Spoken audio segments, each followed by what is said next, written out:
I just needed to share this story. In fact, it's not a story, it's what applies to our daily life. Because it's affecting every one of us. We all know the story about Adam and Eve. And Adam and Eve is the beginning of mankind, right? How man started, how mankind started. At least if you're a Christian, you understand what I mean? What happened? Adam was the first creation, and Eve came in through Adam. God put Adam to sleep, and then he made Eve come through Adam's rib. And what happened to Eve actually? What happened? Eve was deceived by the serpent. Eve was deceived by the serpent. Guys, what happened? It's just an apple tree.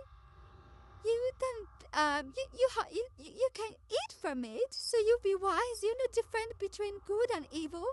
That is what the serpent whispered in her ears.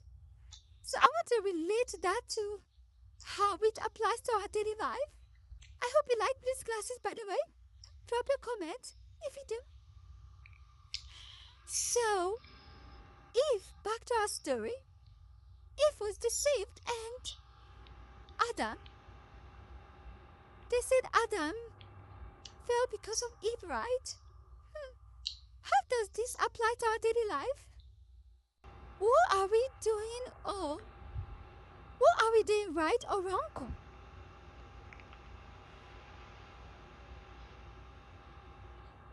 So you might think I'm just gabbling. No, I'm not.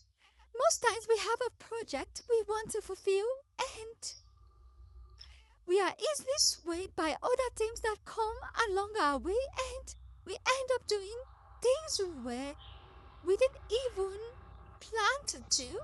Most of us are victims of that. You have something you want to do, you don't do it, you just get swayed by, okay, let's give an example.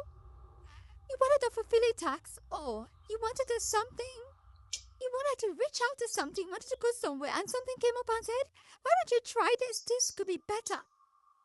Let's say you wanted white, something comes up to tell you that, why don't you try gray, it could be better. And you end up going for the gray, not hitting what you actually intended to do. It affects us. And the case of Adam, you say, Adam was deceived because of Eve. Guys, most times we make our decisions and we live by our decisions. Because for me, if only Adam was more cautious of what God said and say, thou shalt not eat of the fruit, even if Eve had brought it to him, he would have withheld. And that led him to say, the woman you gave to me deceived me when God asked him. We all are being tempted on a daily basis, but how do we go about facing these temptations? At this point, guys, I would love you to drop a comment and share this. Thank you.